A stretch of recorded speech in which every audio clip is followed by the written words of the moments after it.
I bought it in Washington, D.C. in 1985. There was a gallery near where I lived. I loved it. I couldn't afford it with the money that I had in the bank. I was a cook. And so I talked to her about it, and she says, well, I can sell it to you on installments. I was like, okay. And how much was it? I paid $1,100 for it. In 1985, which was a lot of money. A lot of money. Yeah. For me. The thing is, he also did the cover of Talking Heads album called Little Creatures. And I paid my first payment, and then the next week, that album came out.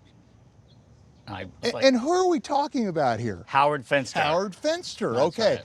Finster was a visionary artist, and he was out there, and you can look at this and say, wow. Yeah. He was born in 1916, and he was one of 13 children, and he declared that he had his first vision when he was 3 years old. His sister, who was deceased, visited him in a dream and said, you, Howard, you will be a man of visions.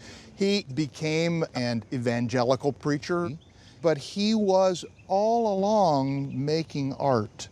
He finally moved to near Somerville, Georgia, and started the Paradise Garden.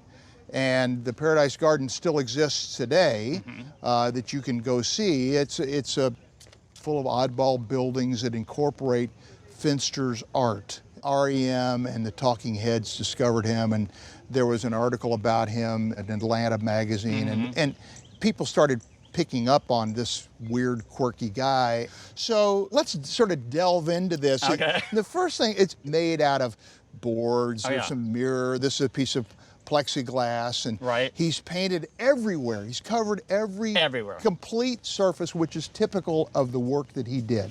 Lots of verbiage, lots of action, and then you sort of delve into this and you say, okay, here's the tree of life, and there are clouds and ascending from the tree of life, happy clouds, and then, of course, scattered throughout are keys to Finster's work. So instead of just writing the number 3,524, he wrote the 3,524 works of art. Yeah, and of course, Finster had received another vision that he was to make 5,000 works of art.